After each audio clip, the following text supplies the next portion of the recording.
Welcome back to Just Chattin', and these are the videos that we do on Thursday and Sunday evenings. They are for our entertainment, just for the fun of it. And because this is Sunday night, we are going back to our Meghan magazine. Meghan, Inside Her Private World. Yeah, like that's where we all want to spend our next vacation, right? Yeah, inside Meghan's private world. Angola prison. I'm not sure which one I find more terrifying. I have begun to suspect that the editors of this puff piece are not 100% on board with the nutmeg publicity train.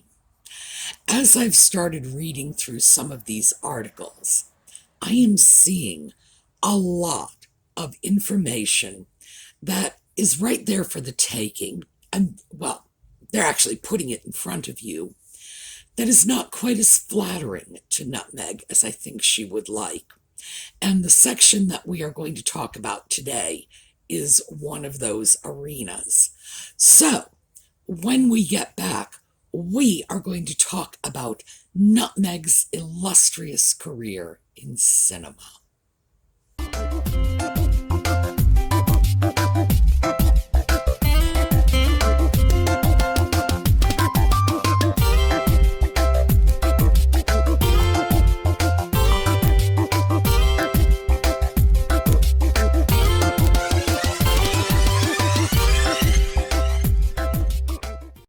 Well, for starters, let me show you this. Notice this is the opening photo in the magazine sheet. Right there. Meghan falling out of a red dress in what she considered to be the low point of her career, which was her work as a deal or no deal briefcase model. One thing worth noting, and we're not going to go into this too much, at some point, let me get this so you can see it. At some point, we are going to have to deal with this. Kindly note the cleavage. Nutmeg's bust line has changed rather a lot over the years. Small to big to small, nothing to do with pregnancy. And there are many people out there who have sort of ripped apart her pictures and said lots and lots of plastic surgery. That's for another time.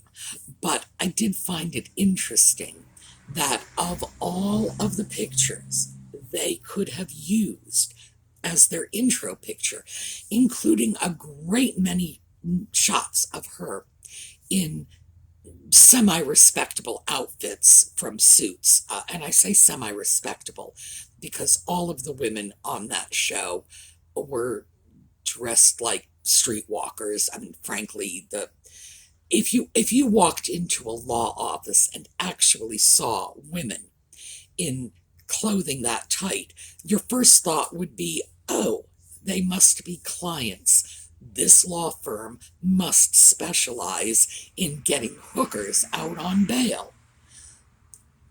Even though the show was really very exploitative of the bodies of the women involved, there were at least a few photos one could dig up of Nutmeg, a little more dressed than that, let's just put it that way.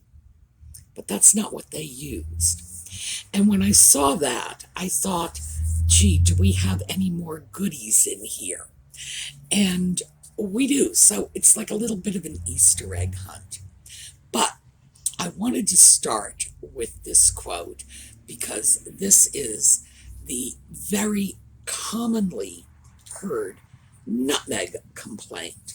Well, and when I say nutmeg complaint, well, commonly should have given it away. It's a complaint Nutmeg makes.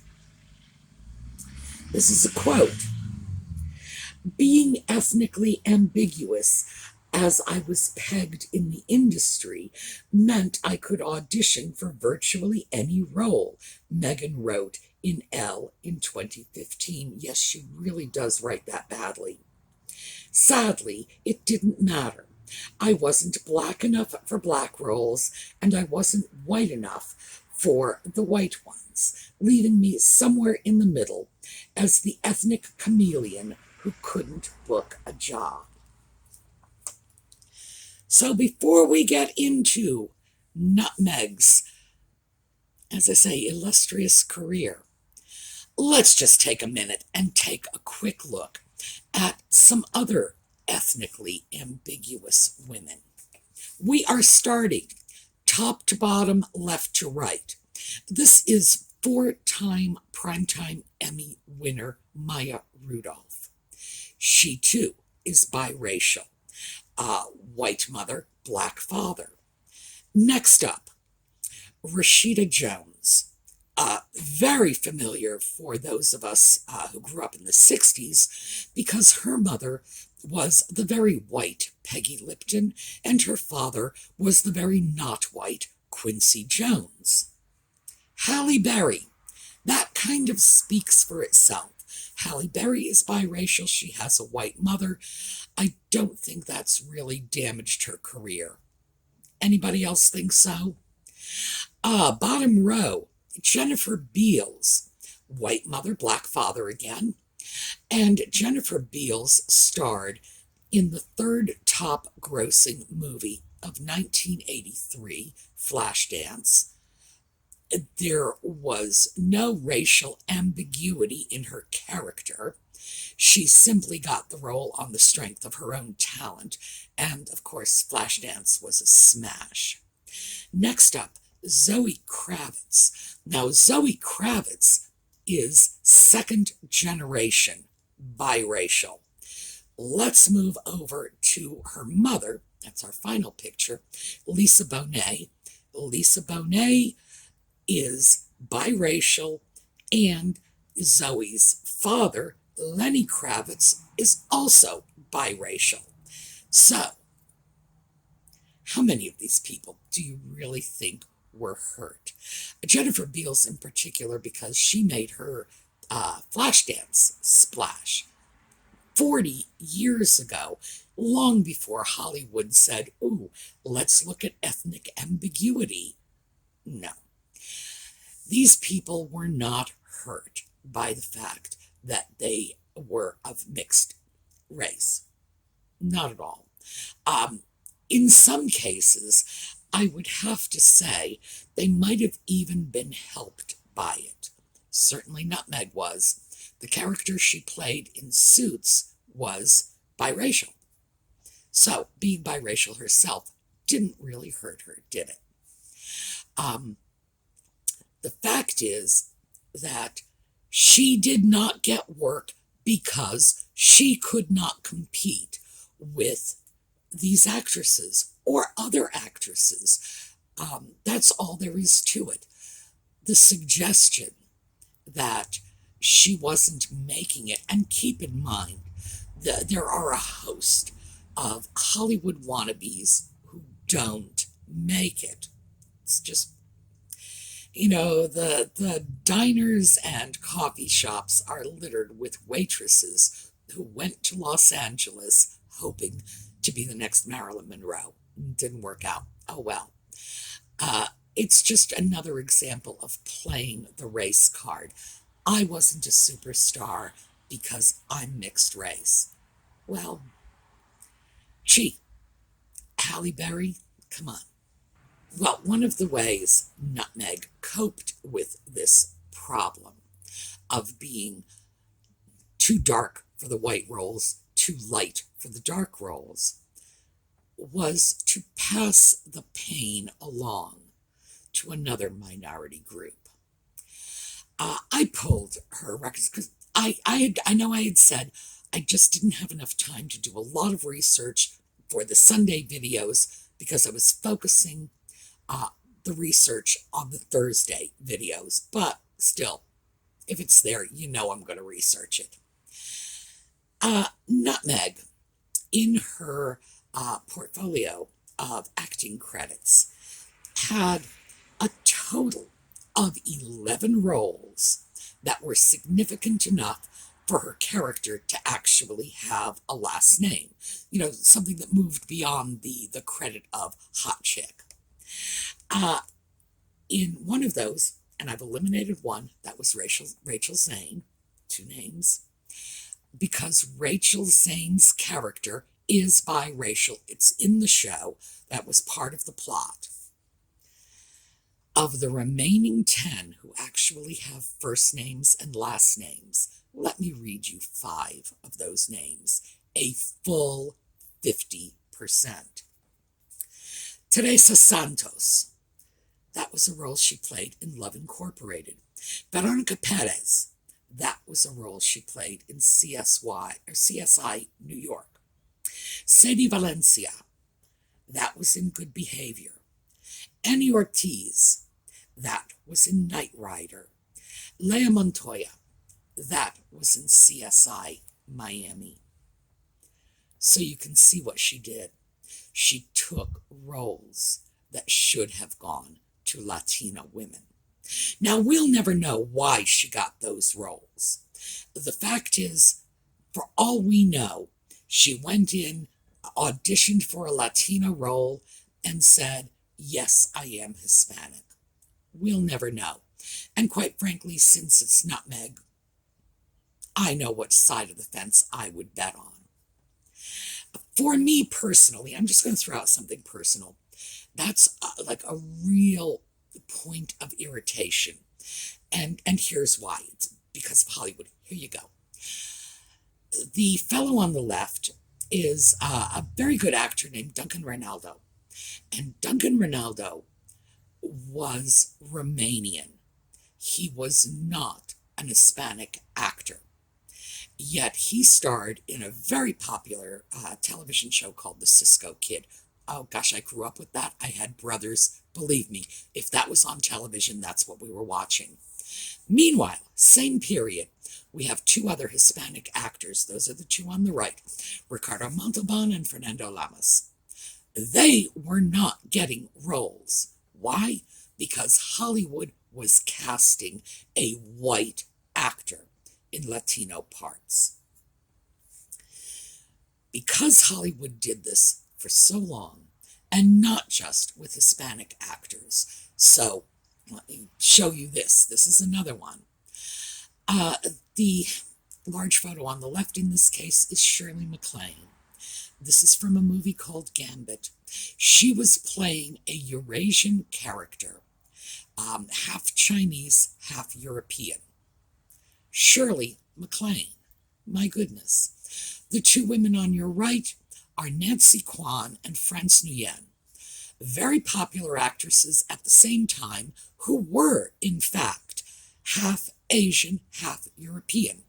Nancy Kwan is half Chinese, half English. France Nguyen was half French, and I believe half Vietnamese. I'm not 100% sure about that. It may have been Cambodian. It happened all the time. And minority actors were excluded by Hollywood who were filling parts that should have been played by Asians, by Hispanics, by African Americans, by whatever. You name the minority. They were iced out. Heaven only knows how. Michael Ansara, an actor of Egyptian descent, was playing a Native American war chief. It was reducing the opportunities for minority actors. And I was thrilled when eventually Hollywood started casting Native American actors in Native American roles, Latinos in Spanish roles. And here we go, in the 21st century, and Nutmeg, who is complaining that her ethnicity has made it impossible for her to get roles, is taking roles that should have gone to people of another ethnicity. To me, that is just the height of hypocrisy, and because Hollywood did this for so long and got away with it for so long, I find it particularly irksome. So, that's my little personal itch about that. Now, let's get back to our article here.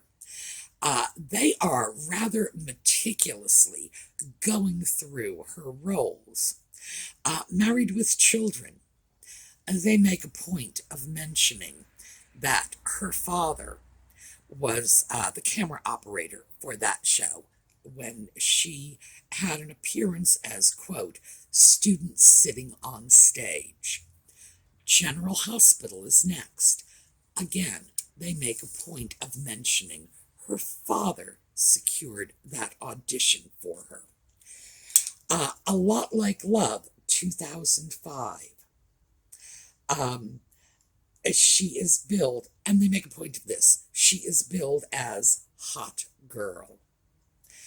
War at Home, that was a sitcom, and they described the role she played. Let me go back to General Hospital for a moment. They make a point of describing this as an under 5 role, one with less than 5 lines of dialogue.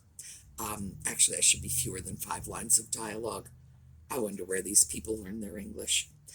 The fact is that they make a point again and again of emphasizing the smallness and insignificance of these roles. Deal or No Deal. This is interesting. This is a quote from Nutmeg. I went from working in the U.S. Embassy in Argentina to ending up on Deal. I would put that in the category of things I was doing while I was auditioning to make ends meet. And that was a quote to Esquire in 2013. So, remember, her job working in the U.S. Embassy in Argentina was a student internship. She wasn't working there. She was interning there, secured for her by her uncle, who, according to him, pulled in favors to get it for her. I love the way she makes that sound. She was working in the U.S. Embassy in Argentina to go into Deal or No Deal. What a letdown. From a college student's internship to an actual paid job? No, I think that was kind of a step up. Let's see now. 90210. Oh, this is great because they give you a full synopsis of her role. So I'm going to read you the whole thing. Meghan made a brief but unforgettable appearance on the pilot episode of the CW's racy reboot. Her character, Wendy, notice no last name, is giving oral sex to Ethan, Dustin Milligan, in a parked car when they are caught in the act. Now, I know when you retell this story, you're not going to phrase it so nicely, because frankly, I wouldn't. That was one of her roles.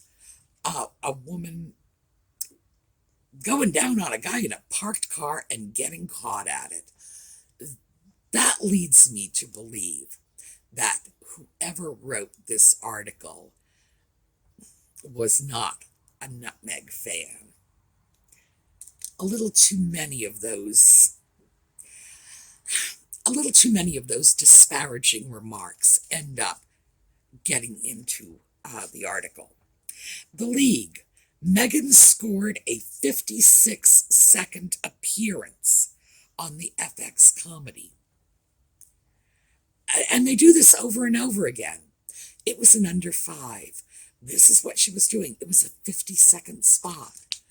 I really feel that there was some agenda on behalf of the writers to make sure that puff piece though this may be, that the truth is out there for those of us, who are interested in finding it. Knight Rider, the short-lived reboot, featured a midriff-bearing Meghan guest starring as Annie Ortiz, an army soldier who becomes a cage fighter at an underground fight club in an attempt to bring her drill sergeant's killers to justice. What a truly convincing piece of casting that is. Nutmeg as a cage fighter. But they make a point of midriff bearing. They are seriously attempting to show us that she had nothing but small bit parts that were procured by her father, or parts that were overly sexualized. Fringe. Meghan had a 2-episode stint as junior FBI agent Amy Jessup on the 2nd season of the Fox sci-fi drama which starred Joshua Jackson. Although Fringe producer Akiva Goldsmith promised that audiences have not seen the last of Agent Jessup in a 2010 interview with Entertainment Weekly, Meghan's character never returned. It's like every chance they get to stick a jab in there, they are doing it. Remember Me, 2010. This Robert Pattinson romantic drama was mostly remembered, if at all, one more time, God, I love these guys, for its ludicrous twist ending. But now it will also be recalled for Meghan's brief role as a bartender who gets into a conversation with Tyler, it's Pattinson, and his best friend Tate, Aidan Hall. After she shoots down Tate's advances, Tyler consoles Tate by advising him that's how people act when they're really into you. Remember Me was produced by Meghan's ex-husband, Trevor Engelson. Once again, another little shot. No one's remembering the movie. It was produced by her ex-husband. They are slamming her at every possible opportunity. So because of that, I'm taking a second look at some of this stuff in here.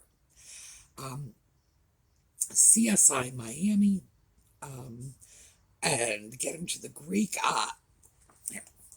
Now I'm walking away from that for a moment. Last week, when we took a look at the magazine, we took a look at Meghan's iconic fashions. After reading this article and remembering that they highlighted some pretty outrageous clothing choices, I am now beginning to wonder if these folks were really writing the puff piece that I originally took this to be. Or did they really choose some of her more outrageous and unappealing outfits for that section? I certainly thought their choices in that fashion spread were questionable, at minimum. And now I'm starting to think, no, maybe they weren't questionable at all. Maybe these people really are making an effort to tear her down in the guise of writing a puff piece. This is becoming my new favorite nutmeg information source book. Where did I leave off? CSI Miami. After playing Veronica Perez, a maid suspected of killing her wealthy husband, she came back to play a hero, Lea Montoya, 2 Hispanic roles, races into a burning building to rescue a child. Next up was Getting to the Greek, and they say very little about that role. Horrible Bosses. Meghan delivers literally in her 30-second role. Castle. Meghan had already started working on Suits when she appeared on an episode entitled Once Upon a Crime as a serial killer. And they go into a little bit of the plot. When Sparks Fly, Meghan became a leading lady at last in this Hallmark Channel rom-com. Dater's Handbook, 2016. Meghan's brief reign as queen of the Hallmark Channel continued with this rom-com that finds her character reading the titular self-help book and then changing her personality to find a lover. They later, in another section, mention that she had just finished this movie when she began dating Harry. So we've got yet another jab in there. I really think they're doing that on purpose. I do not think this is accidental, because there are so many ways to say the same things. Brief queen of the Hallmark Channel, what with 2 movies? Rom-com queen? Seriously. It seems very clear to me that they're taking pot shot after pot shot. So, I'm starting to like it. All right, I don't think we have much time to get into yet another section, even though I was hoping to. I hadn't intended to spend quite so much time on this one. But I think that one, yeah. They are summing up her pathetic career as an actress. They are highlighting the roles that were handed to her on a silver platter by virtue of her connections either with her father or with Trevor, that these credits were under 5s or 56-second role, 30-second walk-on. That's how they're describing it. So it's quite clear that they're not impressed with her career in Hollywood. All right. What we need to take away from this is, 1, the Hollywood career was less than impressive. 2, when she had difficulty finding roles because she was not of the right ethnicity. She didn't have any trouble at all leaping onto roles designed for persons of another ethnicity. If it wasn't okay for people not to hire her because she was the wrong shade, why would it be okay for her to take roles that should have gone to an actress who was also a minority? I have a real problem with that. Frankly, if I were an Hispanic actress, I would be furious to find that Latina actresses had been jumped in the queue by someone of another ethnicity who simply happened to look the part, because that was Hollywood of the 1950s and 60s. That should not be Hollywood of the 21st century. And Nutmeg seems to have no problem at all being part of that system. Okay, we are hoping to see you again on Thursday evening. That is going to be another Just Chattin' video, and we will hopefully get into a little more of what's going on with Nutmeg. Meantime, remember, we've got a giveaway going on, and that is over on the Facebook page. The Facebook page is SueMe's Angels, and the giveaway is being run by the people who run that Facebook page. That is Colleen, Steph, Lisa, Karen. Just go over, check in. The giveaways are going to be going on for the next 3 months, until we run out of holidays or we run out of giveaway prizes. Oh, we're never going to run out of giveaway prizes. Believe me, if you could see the piles of stuff I have around here. Meantime, we're going to take a look at a little slideshow on our way out. Have a terrific week.